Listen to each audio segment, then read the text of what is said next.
How's it going, everybody? Welcome back to the channel. In the video today, I'm going to be installing this bad boy, which is a Chinese diesel heater. And I decided to approach this video in a way that will hopefully show you that it really is easier than you might think it is. This was one of the most daunting things I thought I would have to do when I was converting this van into a full-time livable tiny home on wheels. But I've done it a multitude of times now, and I've ultimately decided to do it one more time in that cargo trailer build. So it's going to involve cutting a hole in the floor of whatever you might be installing the heater in, and then attaching an exhaust pipe, a air intake pipe, getting it mounted to the floor of the space, and then of course running a fuel line from the fuel tank. So this guy is obviously a Chinese diesel heater, so it runs on diesel. And the one thing, well, there's a couple things I won't be using that came with the kit that was ordered off of Amazon.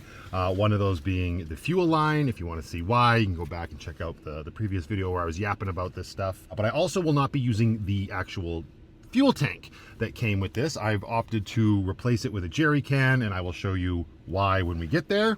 I've got Pirate with me today, just hanging out in a good ship. Lucky. Hi, buddy. You're gonna hold down the fort in here while I go freeze my itty bitties off outside doing all this? No, right then. I've actually had the all-in-one heater running in the trailer just to try to warm the space up a little bit, so it's not so frigid. It actually should be quite a nice day in Calgary today while I'm doing this. But I just turned that heater off so that the exhaust pipe has time to cool down, because obviously that heater is coming out of the trailer today. So let's hop over to the cargo trailer and take a closer look at all of this. Whew. It's gonna get a little dark in here. Uh-oh, we're gonna have to let some light in, or power that up somehow. I've got a 12-volt battery with me today, and that's what we will be attaching the diesel heater to. Obviously, you could figure out other solutions. I'm sure I am not going to be going down that road. My experience, 12-volt batteries are the best for these little guys, and that is enough DIY in terms of a power source for me.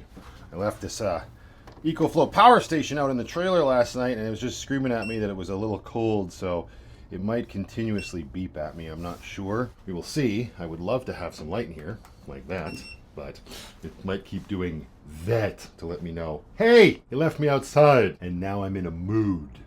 All right, so as I mentioned, we got to cut a hole in the floor of whatever we're installing it in. All of this has to come through the hole that you cut. So I was just in Canadian Tire looking at hole saws, because the biggest hole saw that I have on hand is a 3-inch hole saw, and that does not allow all of this stuff to come through.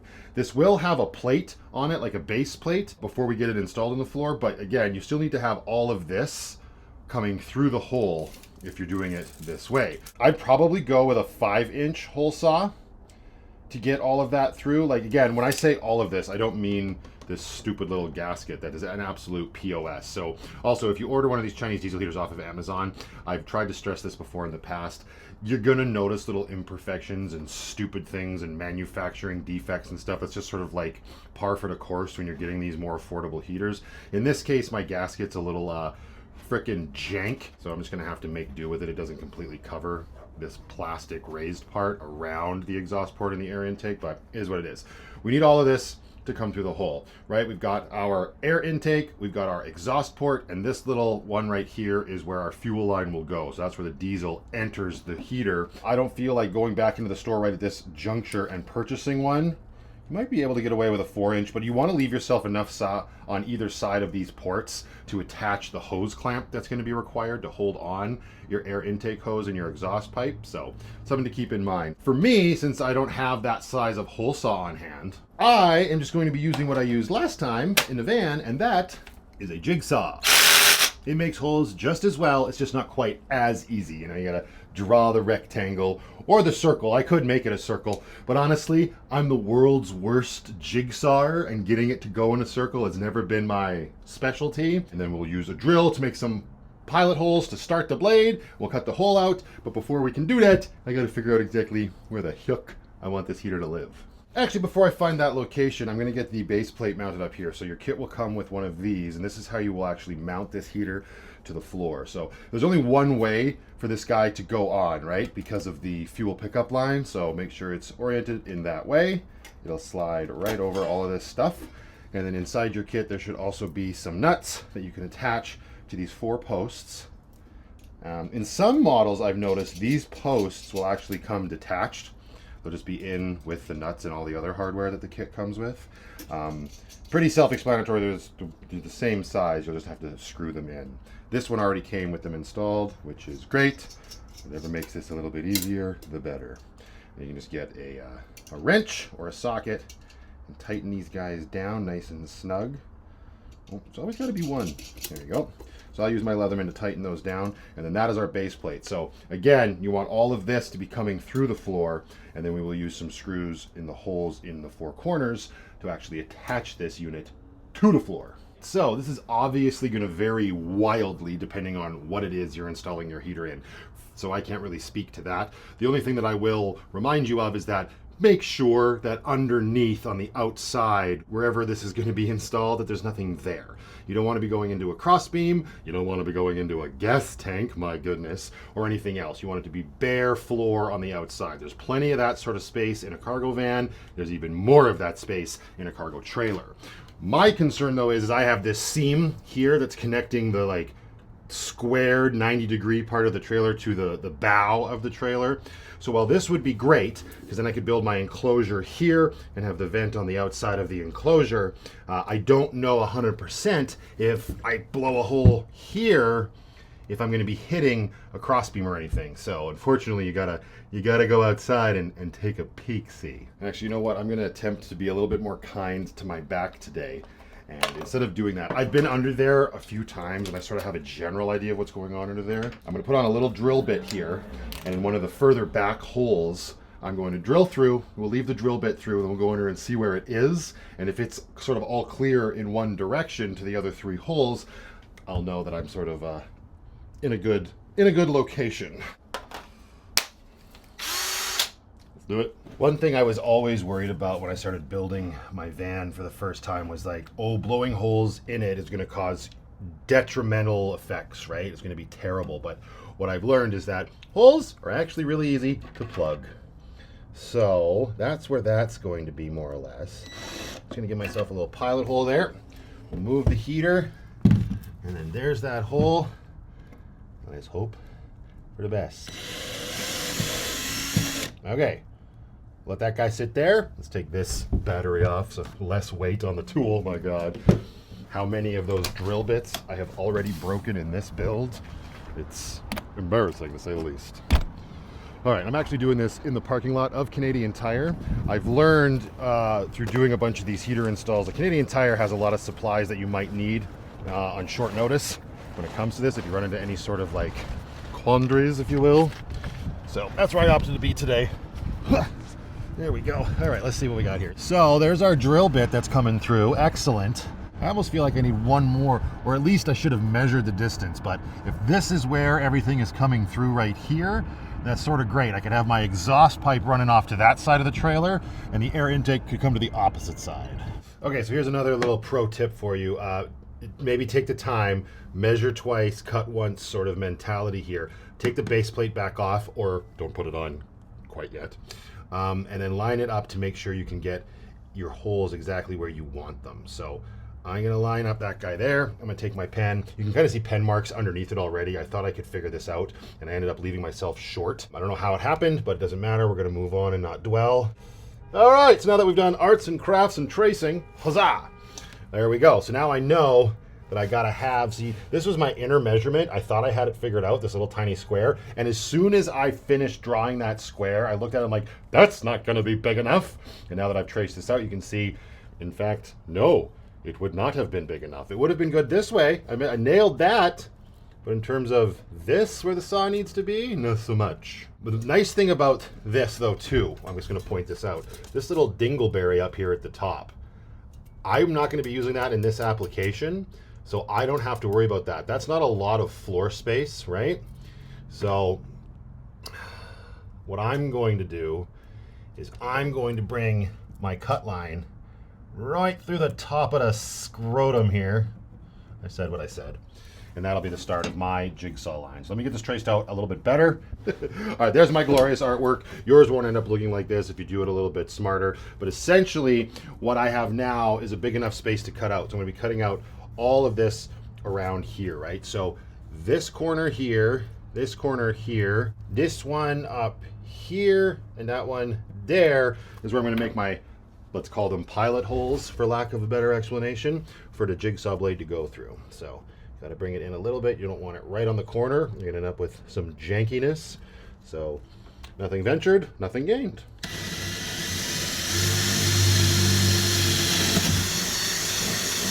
One. That one was a little off base, so that's okay. Doesn't have to be super pretty. Good Lord. Attend to your car, sir. Alternatively, stop breaking the law, asshole. All right. Now it's time for the big hole. Don't panic. We'll get through this together.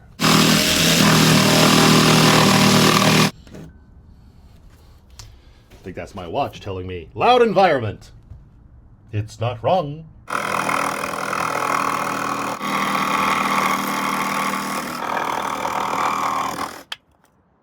And there we go.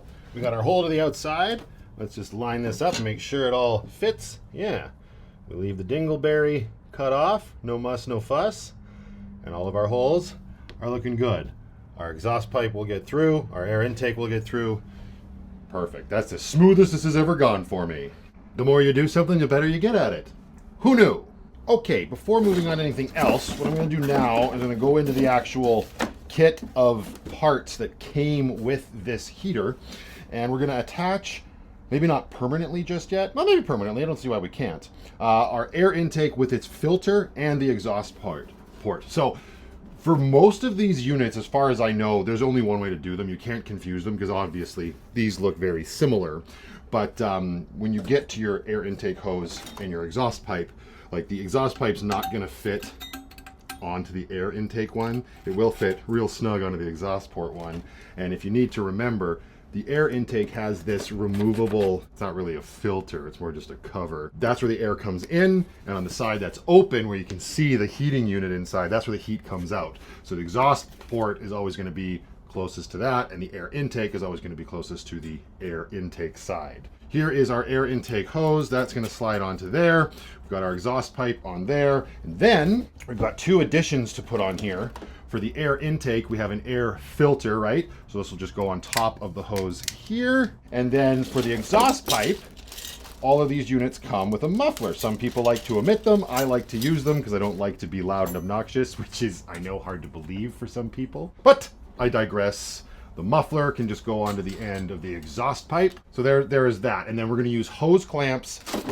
Yeah, it looks like it has some decent ones in here to secure all of this on. So a hose clamp at the end for the pipe and the muffler, at the end for the air hose and the air filter, and then right down near the base of the unit where they attach to the unit.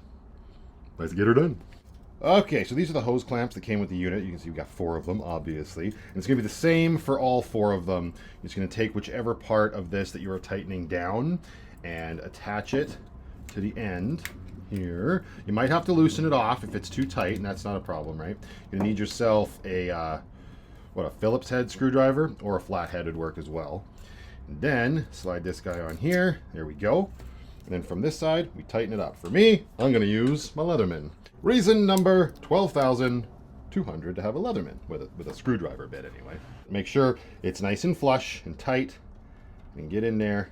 You could also use like a power tool to make it a little quicker, of course. That might be what I do for the other 3, but just to show that you can do this with simple hand tools, just cinch it down. This will prevent your hose and anything else from falling off. Nobody wants a hose that absconds with itself. 3 more times. Okay, so I'm just doing the muffler now too, and obviously it's easy enough to adjust, but make sure, because the muffler has a mounting hole on the top and a little weep hole on the bottom, so make sure the weep hole is on the bottom once you get it into its proper final orientation. Rule of thumb is the mounting hole should be towards the heater, because it's just the way this should be getting installed, right? There we go. All right, everything is attached. Well, almost everything, right? So we got a hose clamp there, got one at the exhaust pipe's base, air hose, and air filter. Of course, now we need a fuel line, but before we get to running the fuel line, we need to modify our fuel tank. And my plan for this build is to have my fuel tank inside this fancy pantsy box, right? I'm going to modify this jerry can. I find it to be just a little bit better and bigger than the tank that comes with it. Let me show you why. I mean, at the end of the day, a tank is a tank, but for my purpose here with wanting to use this box, it's a little touch and go with where you would fill it with diesel. Not 100% sure the lid would close properly. And because of the lid on the box that I'm using, it'd be hard to get this actually mounted up proper in here. Granted, you might not have to mount it. You could just fill this thing with stuff to hold the tank there, but I wanted a little bit of a bigger tank, and yeah, to keep it simple. So that's what I'm going to be doing. You stay there and think about what you've done. Okay, now when it comes to the fuel tank, whatever you might be using, whether you're going to be DIYing a jerry can or using the tank that came with the kit, there's no way around it. You have to drill a hole into the tank. And as I've mentioned before, those ones that come with those kits that look like the one I just showed you, primarily their assumption is, or their suggestion is, that you're going to be drilling into either the side of the tank or the bottom of the tank. And that you can make that work for sure, but I have done that before and I've helped other people out that have those setups. And quite frankly, you end up with a monkey and a coconut far more often than not. So what I've found that works the absolute best is to order separately, or perhaps there are some heaters out there on Amazon that already come with them, but is a pickup line that goes into the top of the tank.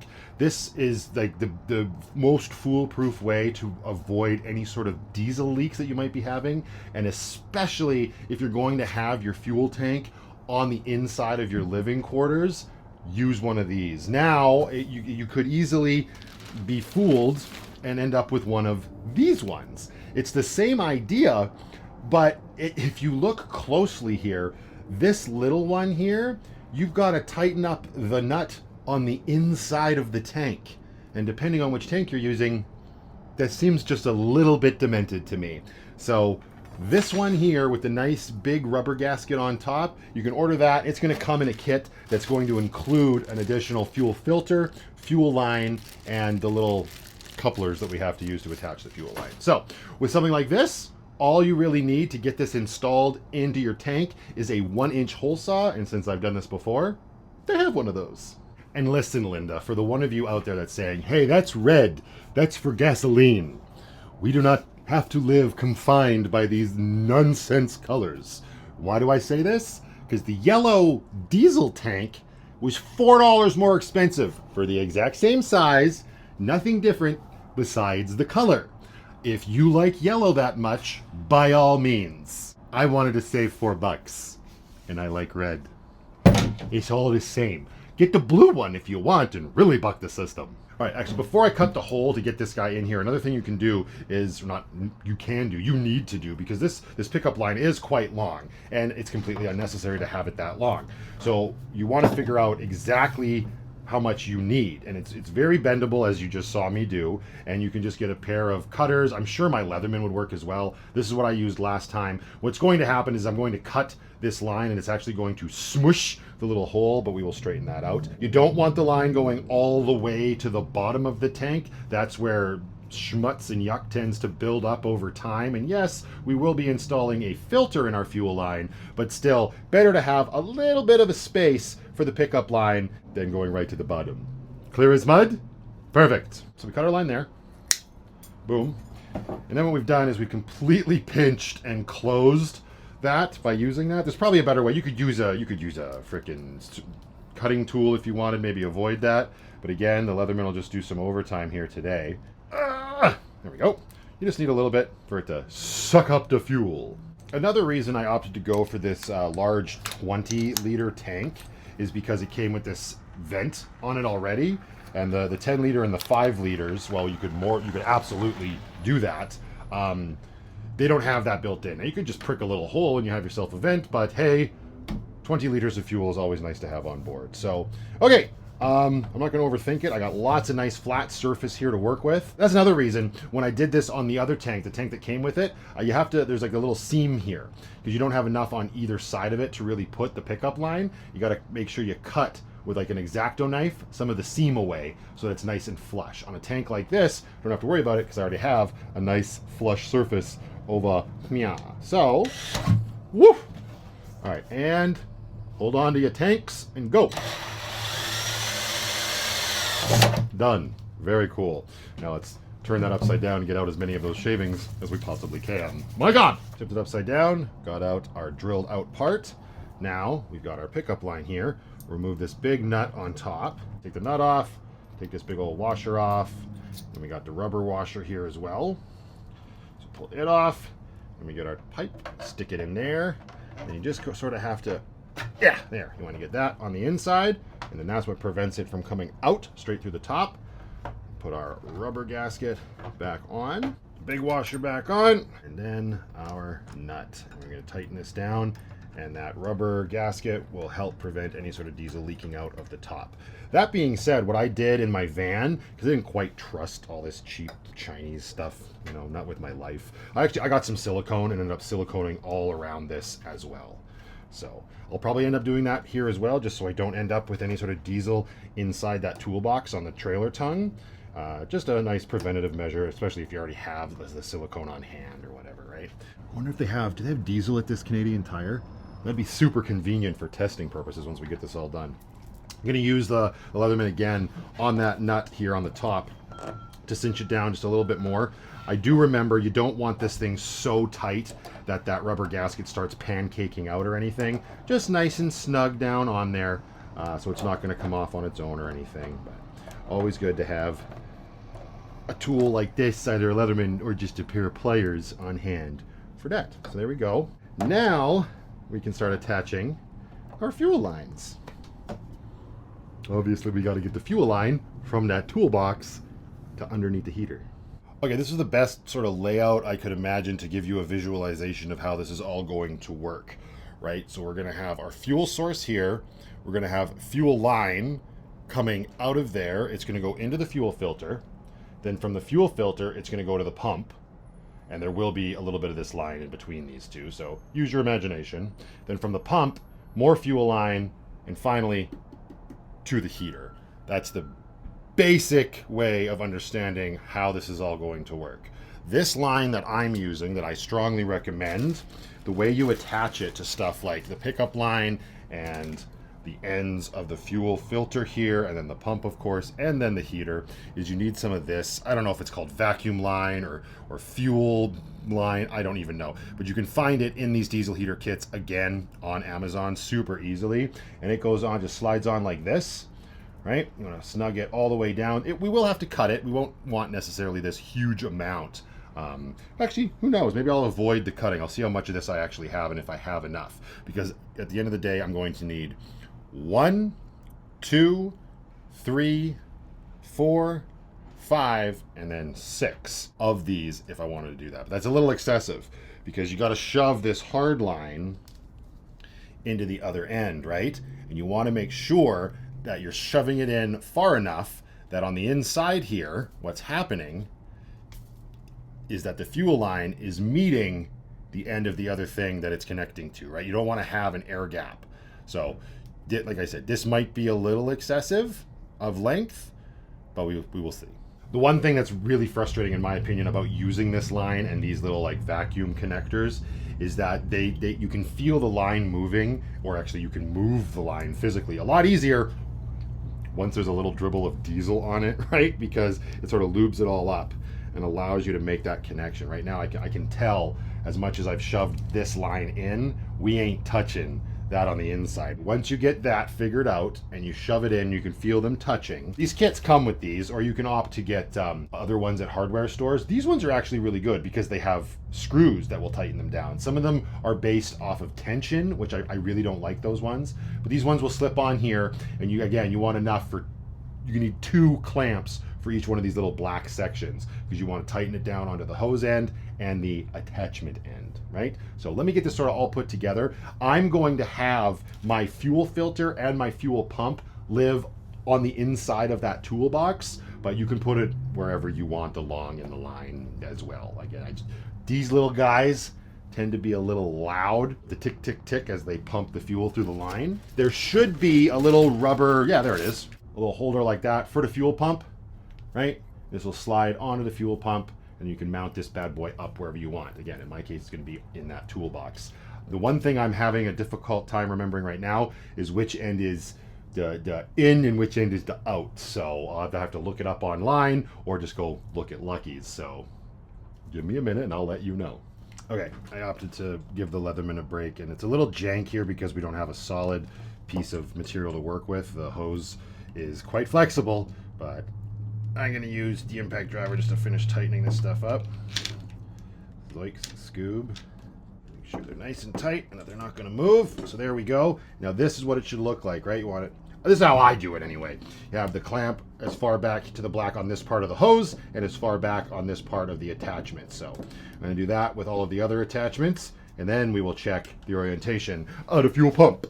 Actually, I shouldn't have to go online or go to Lucky because I've got a bunch of spare parts here from my collection of diesel heater repair throughout the years. And I don't know why they don't do it for all of them. It would sure be nice if they did.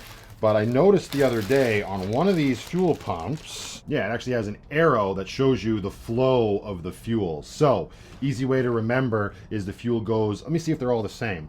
Because you can see that there's actually, it's shorter on this side than that side. So you hold it up to the one that came with our unit. Yeah. Right? So it flows towards the electrical connection, I suppose.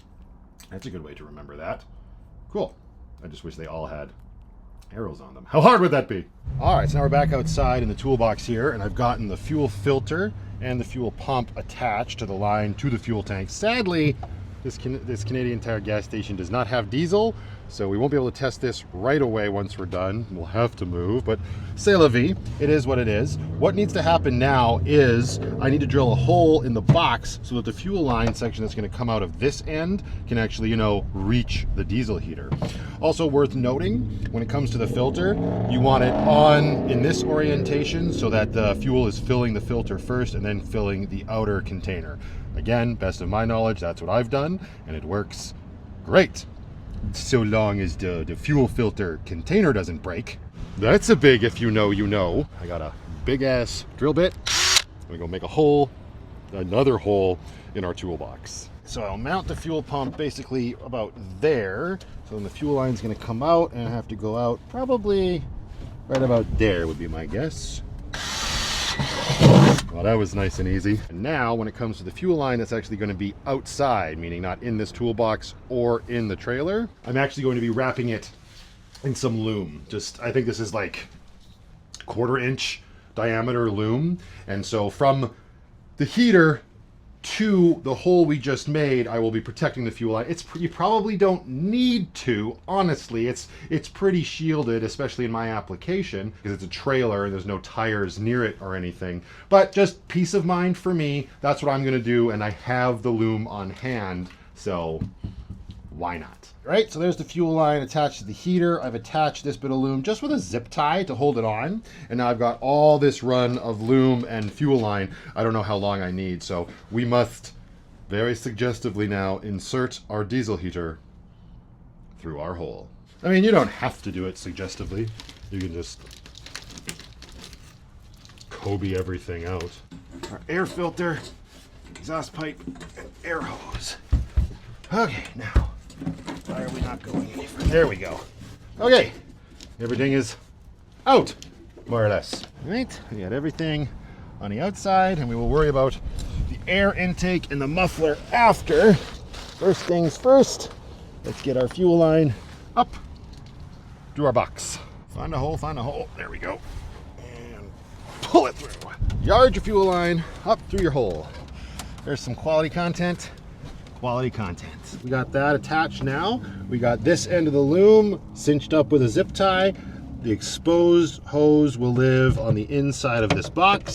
So then again, we're just gonna get this guy mounted up there, but I'm gonna have to drill 2 more holes, one in the box and one more in our floor, because we gotta get our electrical connection from the heater to this pump so that the pump knows when to, you know, do its effing job. Inside the box of everything that came with the diesel heater, you will have this, your wiring harness, right? You'll also have your controller. Set the controller aside for now.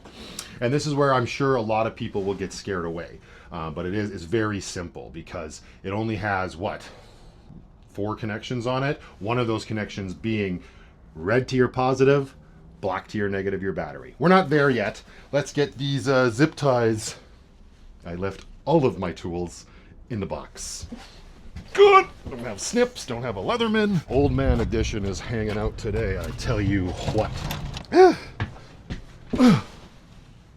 Miss me. Zip ties on here, snip them off. Don't cut the wires. My one concern here is the size of the hole that I may have to drill, because, like I said, the wiring harness looks far more daunting than it is, but you can't screw it up. There's only enough of these connections to connect to what needs to be connected. So this big one connects to the diesel heater itself. It's got a wire sticking out. I'll show you that. The little one on here will connect to your controller. That's the only way. That's the only one that'll fit, right? Connects. No muss, no fuss. But now let it go. I don't want you. Let it go.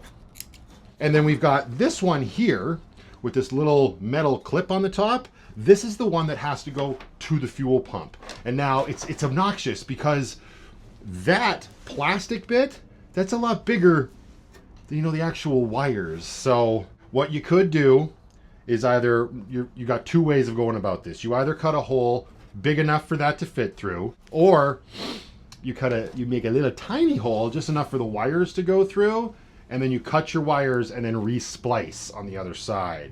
All right, so let me figure out exactly how I'm going to do this, and then we will move along to actually making these connections. So it turns out I have a, what size is this? It's bigger than 1 inch because I tried that one first. Oops. And it's not working. I don't know what this is. It's covered by the ridiculous label. Maybe it's 1.5 inches. It's not 2 inches. It might be 1.25 inches or something.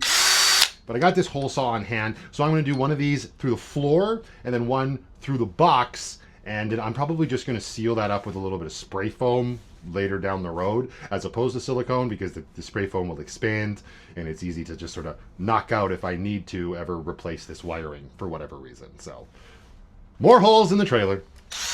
All right, quick rundown before moving on. We got our hole, we got our wire running out of our hole. Come out here, our wire's coming out from that hole here. I'm also putting it into some loom because there will be some of it that will be outside here. We got a hole in the box. Our connection can come through it now, right? And it's going to connect to the pump like so. Wait for that satisfying click.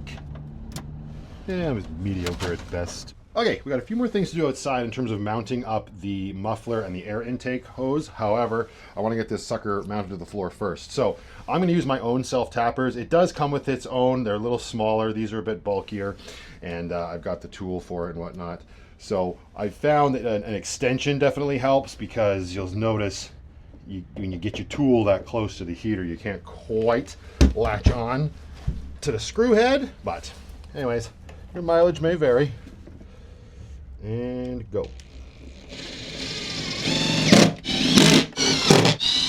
4. So now our heater is nice and rock solid attached to the trailer.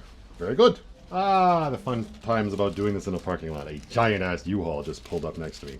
Anyway, as for mounting those things out there, there's a couple different things here to use. For the air intake, they include this little hose clamp looking thing here. So you'd wrap that around wherever part on the hose you want to hold up, and then use a self-tapper to attach to the frame, or whatever else you might want to attach it to. If it's a van, you could attach to the body.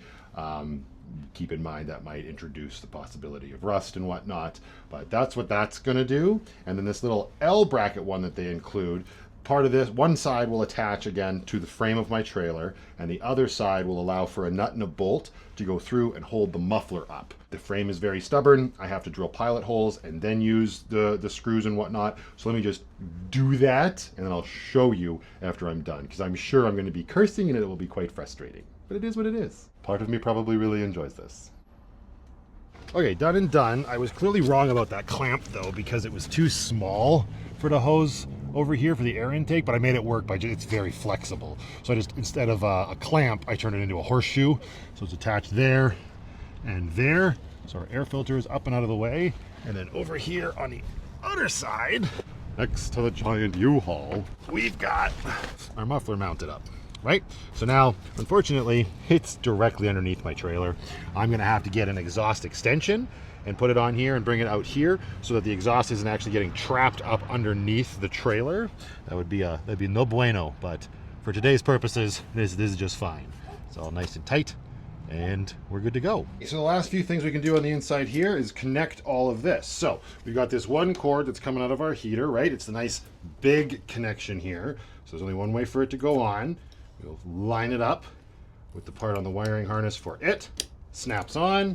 Then we've got the one for the controller, just like before. Attach that one up.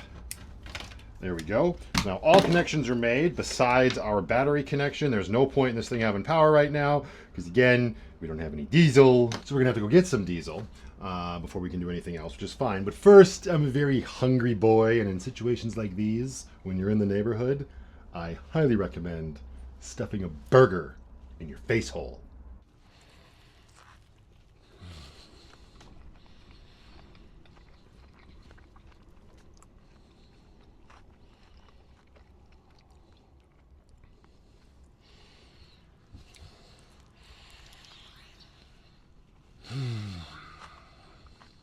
All right, and for the last time today, Leatherman is coming in clutch for the battery posts here. We will attach our positive first, and then black. Whew, it's a black, and it's actually nice. This comes with an inline fuse, so you don't really need to attach this to a fuse panel. I mean, you can if it cleans up your whole power system, which is what I will probably do in the future when I get to the rest of the power station. But for now, we are nice and protected by that. And I believe as soon as I attach this, that our little monitor here should light up. There we go. Very cool. So we know that the battery's good. It should be. I charged it. Nice and snug. Now, to the book of words to figure out how you prime your specific system. Okay, so this is the same as my other unit. When it is off, which it is right now, in order to prime your system, what that means is we got to suck a bunch of diesel through our fuel line and get it to the heater. Because if we try to start it right now, then immediately it will try to start burning nothing, and then you'll get a fail, right? So according to my book, it's the same as my other one. You just hold the up and the down arrows at the same time.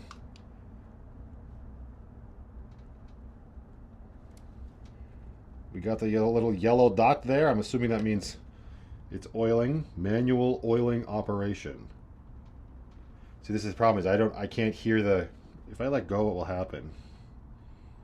It says it'll stop if I let go.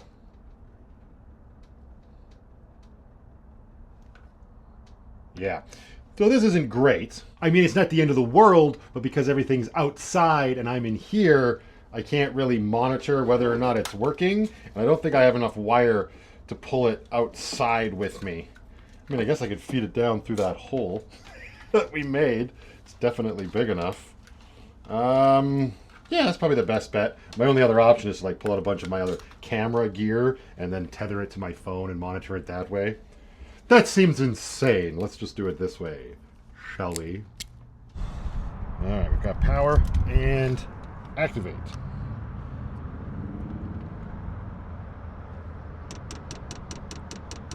It's definitely working. The pump is clicking. I don't see any fuel coming through the line yet. Oh, there we go. I can see some air bubbles moving through the line. So we're doing good. I mean, it'll be very easy to tell once the fuel gets to the filter. Yeah, no, it's working. It's filling up. Very cool. All right.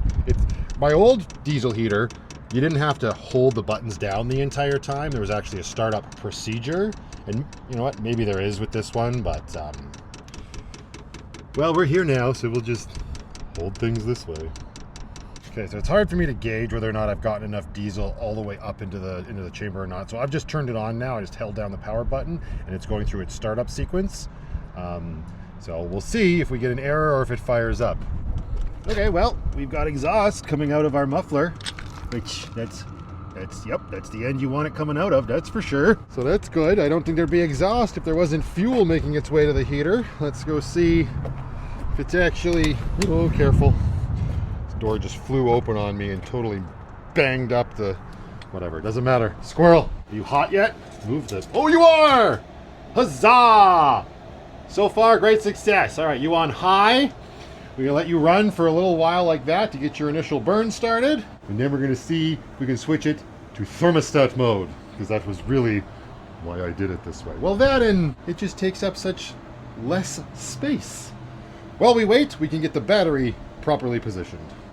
All I mean by that, actually, is we're going to put it back in its little foamy that it came in the box. Actually, just turn the heater off and let it do it. I'm going to let it do its power down cycle, and then I'm going to bring the controller back in here so it's where it's supposed to be. But yeah, I'm not 100% sure exactly how I'm going to do this layout. I mean, I think there's only one way to do the orientation for this little power box here. Right? Battery just kind of has to go there. We build our box around it from here to there, and then Bob's your bloody uncle, right? And I'll probably put a screw or two through the foam to hold it there. But that's a nice little nest for the battery, so it's not flopping around in a trailer during transpo. All right, so we're back inside. We were reconnected. It is powering up right now. And yes, this one's nice and simple. Press and hold of the settings button will change it from power mode to what they are calling constant temperature mode. Now it's in funny numbers, unfortunately. So I'm going to try to figure out how to switch it to proper Canadian numbers. But that's what I wanted. I wanted to be able to see the actual temperature, because you should be able to set this, and then this guy should sense how warm it is in here and should slow himself down. But for this boot up, let's just put it on as hot as we frickin' can. I wonder what the highest is here. This is, whoa. Okay, so we're all gonna die. Oh, okay, so it's hold the power and the up key to switch it from Fahrenheit to Celsius. Yay! Ho! No, sir! Bring it down a bit. I mean, I knew it was high, but I didn't realize it was 40. That's crazy. Let's just get it, let's go to 20 for now to let it run at, and then we'll test it. While this is doing its thing, I'm going to try to get this place back into a tidier state. My goodness.